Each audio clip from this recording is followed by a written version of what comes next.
मनुष्य का स्वभाव है कि उसे जो अच्छा लगता है वो उसे अपने दैनिक जीवन में अपना लेता है। चूंकि कोई अच्छी आदत हो या अच्छे गुरु, लेकिन क्या गुरु जब तक है मंदिर में तब तक तो सब बस आपकी बात इतनी सी गुरुदेव उसमें कि गुरु जब तक रहते हैं मंदिर में तब तक तो हम लोग जुड़े रहते हैं, उसके बाद अपने दैनिक जीवन में लग जाते हैं। तो उसके जाने के बाद गुरु के साथ नहीं जुड़ना या उनके साथ नहीं रहना, उसमें पुण्य पाप के कितने भागी रहते हैं, कितने अपराध रहते हैं। कि 3 प्रकार के लोग होते हैं। एक पत्थर की तरह,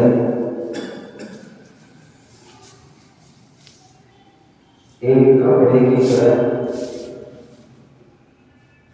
और एक बर्फ की समान। ये 3 प्रकार के व्यक्ति।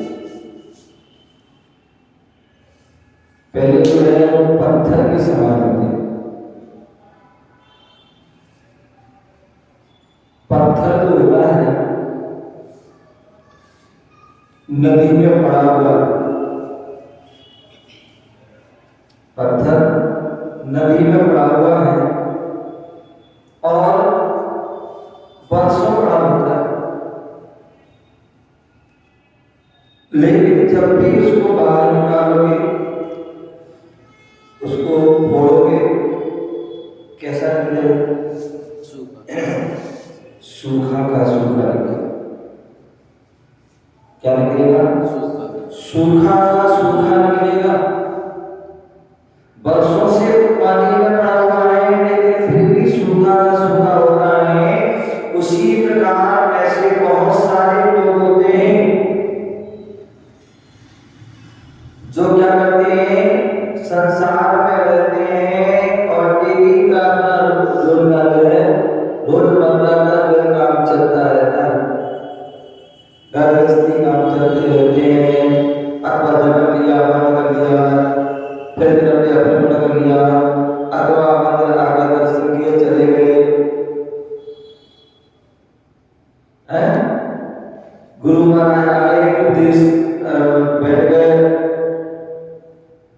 और गुरु महाराज चले गए, तो वो जो है क्या हुआ, वहीं के वहीं फिर। तो ऐसे में मतलब परसों में लग जाते।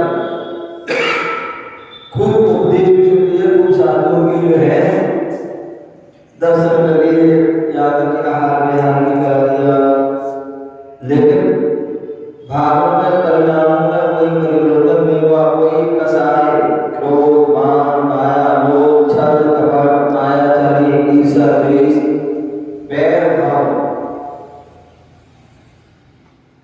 तो ऐसे लोगों का कभी कल्याण होने वाला नहीं है।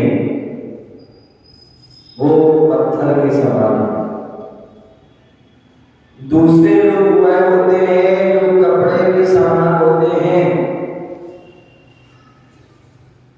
कपड़ा जो होता है, जैसे महिलाएं आजकल तो जो है मशीन चल गई, पहले जो है मशीन नहीं थी, तो कपड़े धोती थी तो क्या करती थी, बाल्टी में आदि में कपड़ा डाल देती थी।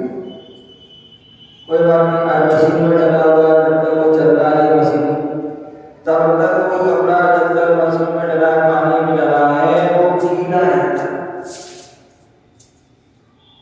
और जैसे ही जो है पानी से उसको निकालोगे, पानी से निकालोगे क्या होगा, निचोड़ दोगे, फटका दोगे, सूख मिला दोगे तो वो सूख जाएगा। अथवा निकाल के रख दोगे बाहर, तो हो सकता है थोड़ा पानी धीरे धीरे धीरे करते करते थोड़ा समय लगेगा, सूख जाएगा। क्या हो जाएगा? सूख जाएगा। उसी प्रकार वो लोग होते हैं, जैसा आप बता रहे थे कि गुंजाइश आए, कोई साधु संत आए और वो आपके प्रवचन में आए, वो उपदेश में आए, कोई आहार में आए, कोई यज्ञ में आए, कोई जो है निहार आदि में हर क्रिया में आए और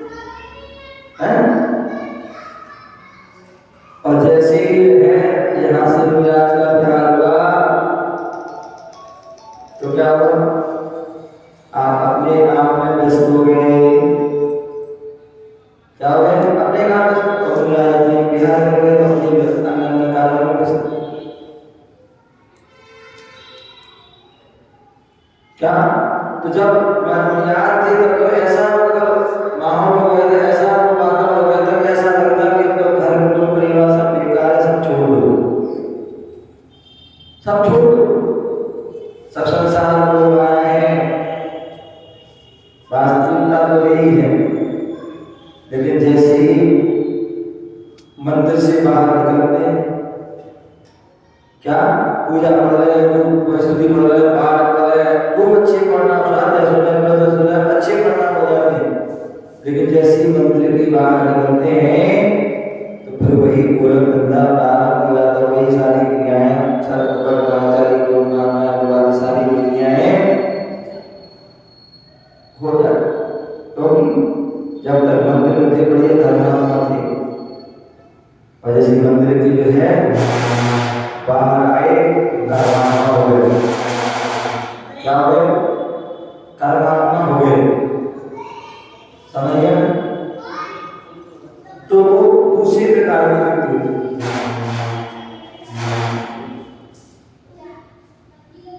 तीसरे प्रकार के जो व्यक्ति होते हैं, क्या होते हैं? जो दूसरे प्रकार के कपड़े के समान होते हैं। जब तक कपड़ा पानी में रहता है, गीला रहता है, जैसे पानी से निकालो सूख जाएगा, उसी प्रकार जब तक हम गुरुओं के पास रहते हैं, निर्वाणी सुनते हैं, प्रवचन सुनते हैं या भगवान की पूजा अर्चना आदि धर्म की क्रिया में, तब तक हमारे वहां अलग होते हैं। और जैसे ही मंदिर के बाहर आते हैं तो वैसे ही जो है क्या करते हैं?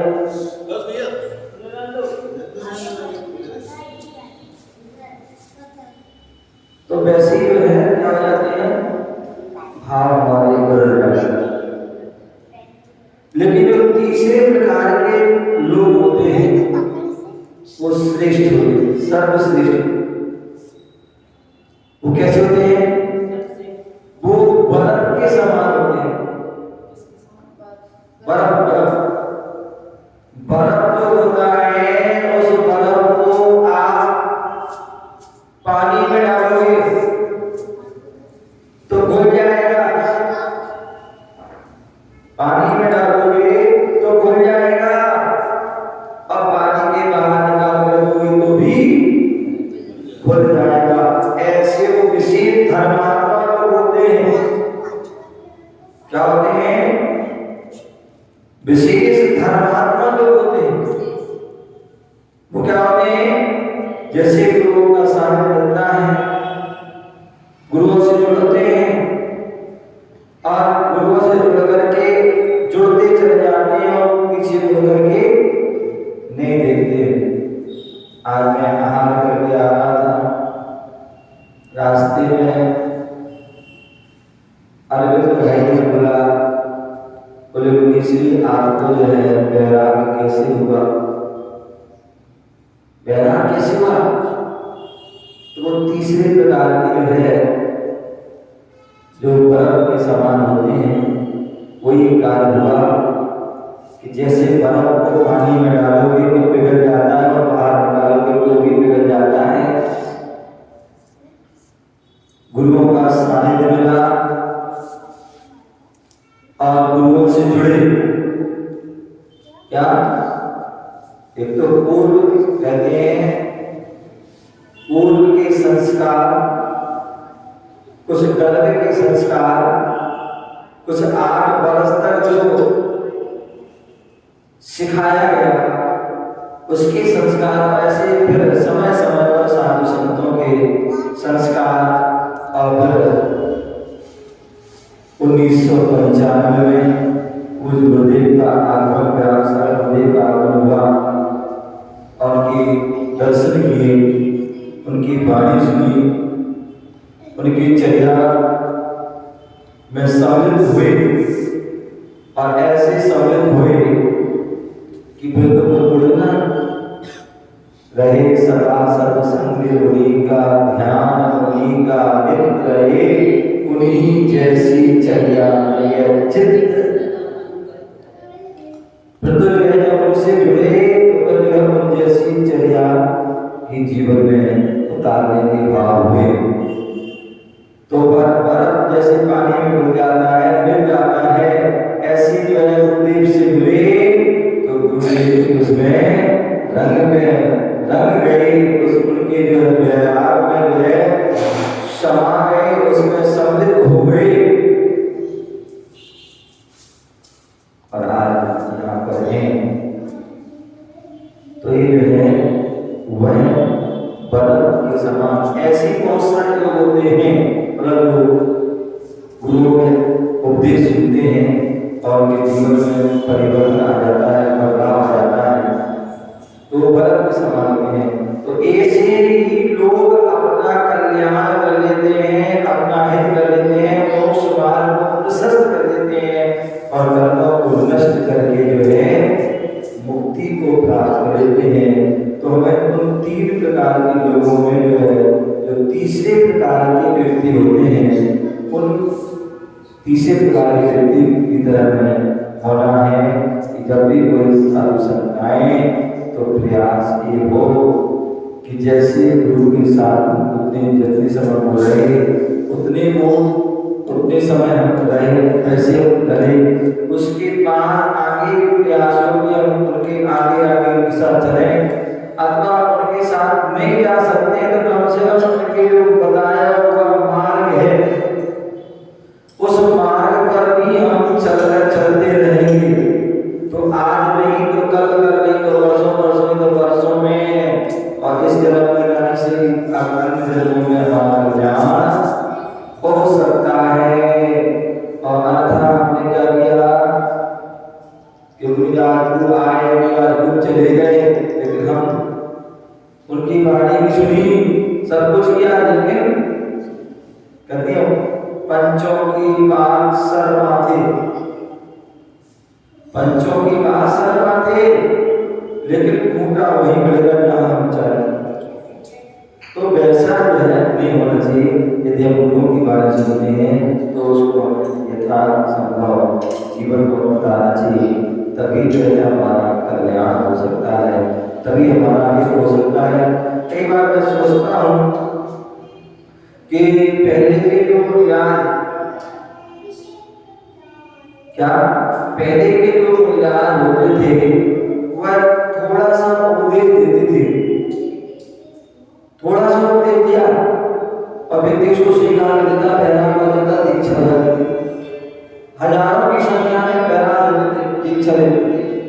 और आज जो है कि साधु संत इतने बढ़िया से बढ़िया उपदेश देते हैं, घंटों उपदेश देते हैं, लेकिन फिर भी जो है व्यक्ति उसको धारण नहीं कर पाता है, उसके जीवन में परिवर्तन नहीं हो पाता। क्यों? उसका क्या कारण, उसका क्या रीजन? तो मैंने उसका चिंतन किया, विचार किया, तो जाना समझा कि पहले के लोग जो है थोड़ी सी बात सुन लेते और उनका जीवन बदल जाता। क्यों? उसका कारण था कि पहले के लोग जो है वह कच्चे मकानों में रहते थे, मिट्टी के मकानों में रहते थे। किसके मकानों में? मिट्टी के मकान। किसमें रहते थे? मिट्टी के मकानों। मिट्टी का घर होता था, मिट्टी के फर्श होता था, हैं? और मिट्टी के मकान में रहते तो मिट्टी कैसी होती है? मिट्टी कैसी होती है? सॉफ्ट होती है, और उसमें पानी गिरता तो और सॉफ्ट हो जाती। तो जो मिट्टी के मकानों में रहते हैं तो मिट्टी सॉफ्ट होती है और पानी गिरने से और सॉफ्ट हो जाती है। उसी प्रकार जो है सामान्य पहले के लोग जो सॉफ्ट हुआ करते थे और उनका जो है गुरुओं की वाणी सुनते थे, उनका हृदय पिघल जाता था और तुरंत उसको स्वीकार कर लेता था, वो बहरा हो जाता था, दीक्षा ग्रहण कर लेते थे। लेकिन आज के लोग जो है वह मिट्टी के मकानों में रहते हैं, अभी तो पत्थर के मकानों में रहते हैं। किसमें रहते हैं? पत्थरों के मकान में रहते हैं। और पत्थर जो है वो कैसा होता है? वो हार्ड होता है। कैसा होता है? पत्थर जो हार्ड होता है, और पत्थर पर पानी गिरेगा तो क्या होगा? पत्थर पर पानी गिरता है तो पत्थर पर कोई असर नहीं होता है। अभी तो पत्थर पर पानी गिरने से वो पानी रुक जाता है और जो है क्या होता है?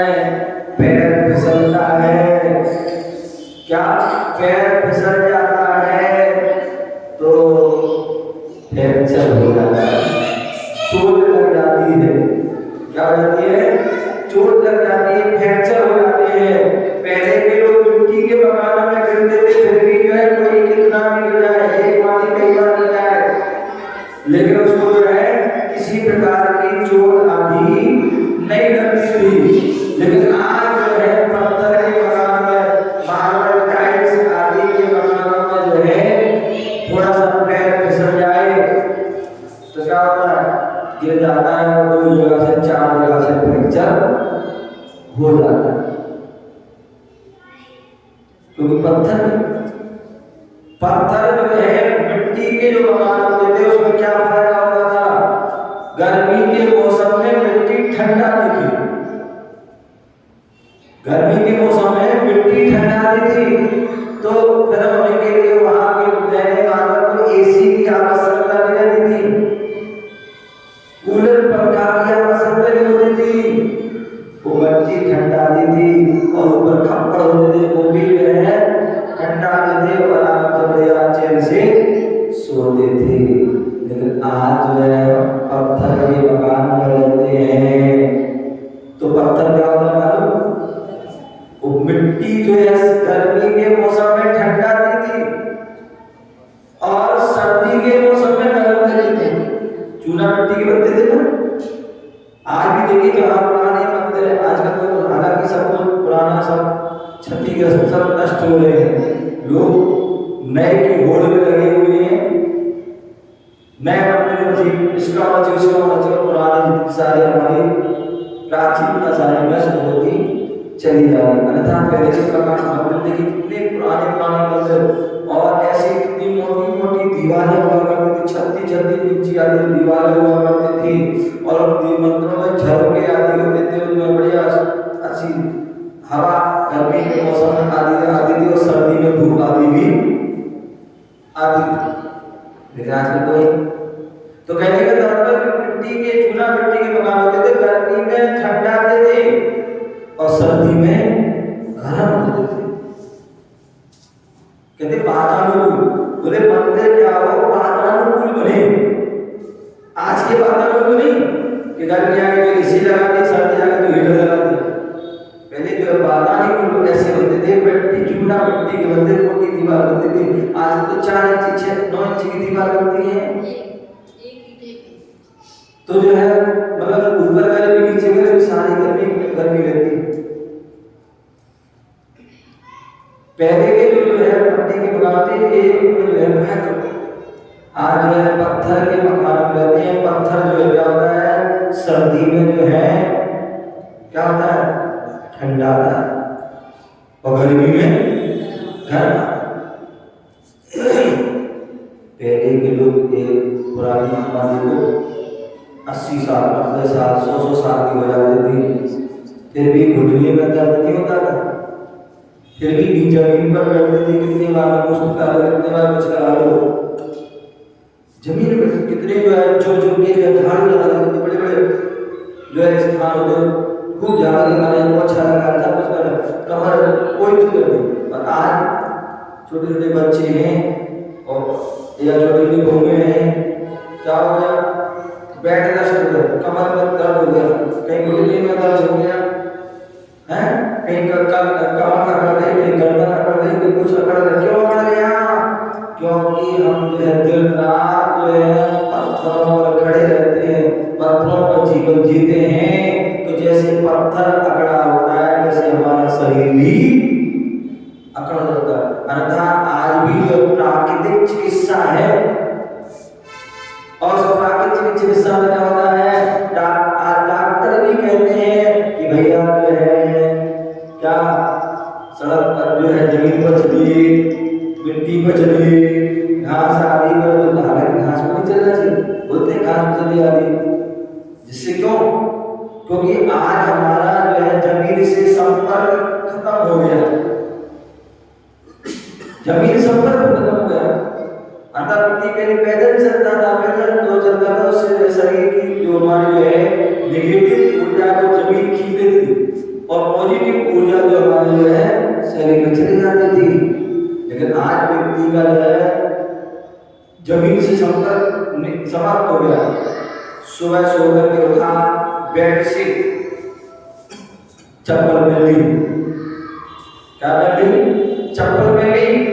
बाथरूम में जाया तो चप्पल पहन गया, शौचालय में जाया तो चप्पल पहन गया, यहाँ तक कि डाइनिंग रूम में, यहाँ तक किचन में भी इसी चप्पल पहन के जा रहा है और घर से बाहर निकलता तो उसका भूमि से स्पर्श है ही नहीं।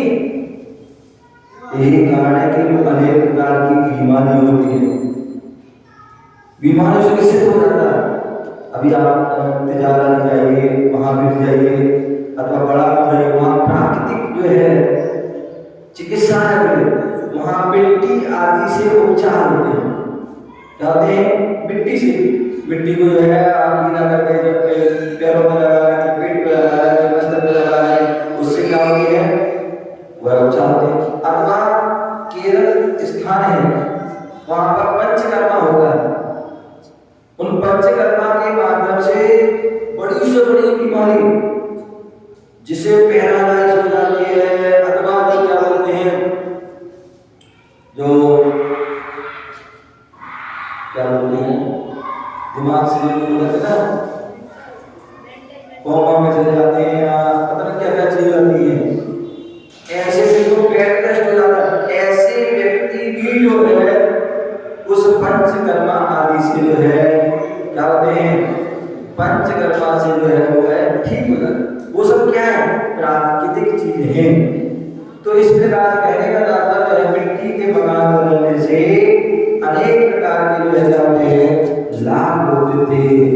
मिट्टी के मकान में व्यक्ति का मन हृदय कोमल रहता था, हृदय तक सॉफ्ट रहता था और एक कारण की थोड़ी सी बात सुनते थे और उसे वो सुन करके जीवन में उतार लेते थे।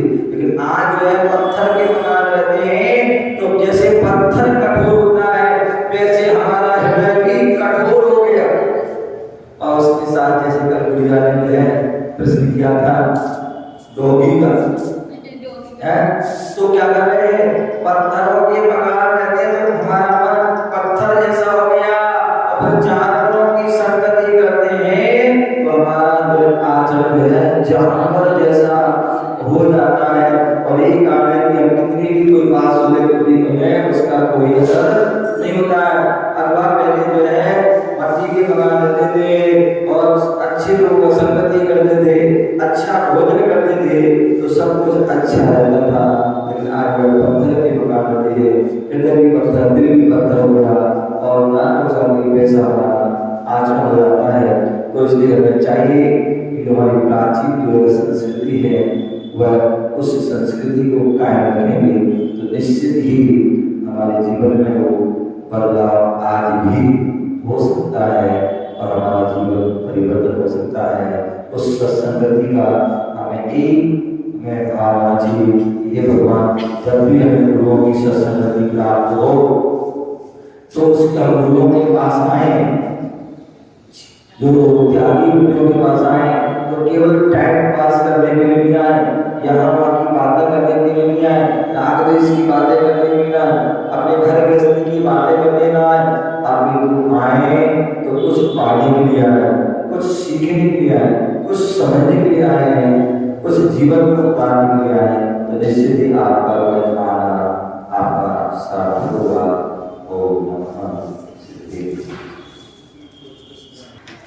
जिज्ञासा है कि सहस्त्रकूट के बारे में बात करें। इस सहस्त्रकूट का निर्माण हो रहा है, इसमें जो प्रतिमाएं रहती बहुत सारी रहती है, अभिषेक तो हो नहीं पाता और इनके पीछे आदम में कैसा क्या हो को बनाना चाहिए। या सिद्धों की मूर्ति है, तीर्थंकरों की तो है नहीं, तीर्थंकर की है।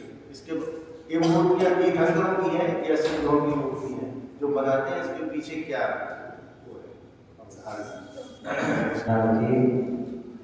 हमारे यहाँ दो प्रकार के उदाहरण मिलते हैं, एक कृत्रिम जिनालय और एक अकृत्रिम जिनालय। क्या? एक कृत्रिम जिनालय और एक अकृत्रिम। कृत्रिम जिनालय होते जो भक्तों के द्वारा बनाए जाते हैं या बनवाए जाते हैं, वो कृत्रिम गिना रहे हैं। और जो हमारे अनादिकाल से जो है चले आ रहे हैं, जो शाश्वत हैं, उन्हें आकृतिम गिनाने रहते हैं। जैसे पंचमेरु, नंदीश्वर आदि जो है आकृतिम गिना रहे हैं। अथवा जो तीन लोक में जो है जिना रहे हैं आकृतिम, बहुत सारे करोड़ों की संख्या में, वो सब आकृतिम चले जा रहे हैं। और एक जो है कृत्रिम होते हुए बनाए जाते हैं। हम जब प्रतिमानियों की ग्रंथों को पढ़ते हैं तो उसमें कई जगह ऐसा उल्लेख मिलता है कि जो साधक होते हैं, भगवान आदिनाथ से लेकर के महावीर स्वामी तक जो तीर्थंकर आदि हुए, और उनके मोक्ष जाने पर हम सभी जो है का मन चंचल होता है, अस्थिर होता है। उस मन को एकाग्र करने के लिए, मन को स्थिर करने के लिए कोई ना कोई आलम्बन की आवश्यकता होती है। और उस आलम्बन के लिए मंदिर आदि का निर्माण होता है, जिनालयों का निर्माण होता है।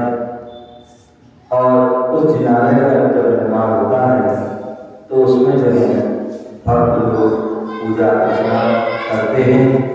और होना चाहिए, क्योंकि मंदिर होंगे, जिनालय होंगे तो जो है श्रावक जो अपना ग्रस्त जो है श्रावक है, वो अपने धर्म का पालन कर पाएंगे, अपने षड आवश्यक का पालन कर पाएंगे, अपने जो पूजा मुख्यम साधन हो उस धर्म का पालन कर पाएंगे। यदि मंदिर नहीं होगा, भगवान की प्रतिमा नहीं होगी तो उसका जो है वह अपने धर्म का पालन नहीं कर पाएगा। तो होना चाहिए, लेकिन इस बात का भी हमें ध्यान रखना चाहिए। कई बार हम सुनते हैं कि ऐसे ऐसे स्थानों पर मंदिर बन जाते हैं जहां पर कोई समाज नहीं। क्या पता है हमें समाज नहीं, लेकिन वहां मंदिर बना देते हैं। तात्कालिक हो सकता, दो चार लोग खड़े हो जाते हैं, हम जो है पूजा करने बाद में जो है हम यहाँ से आगे कर लेंगे, वहां से आगे, बाद में क्या होगा? क्योंकि आज हम सभी देख रहे हैं, स्थिति ये हो रही है कि लोग छोटे छोटे गांवों से, छोटे छोटे स्थानों से व्यक्ति शहर की ओर भाग रहे हैं, शहर की ओर जा रहे हैं। तो ऐसे स्थिति में लोग क्या है, जो छोटे छोटे गाँव में, आदि कस्बों में, नगरों में मंदिर हैं, वहाँ भगवान के दर्शन करने, पूजा आदि करने के लिए परेशानी हो जाती है।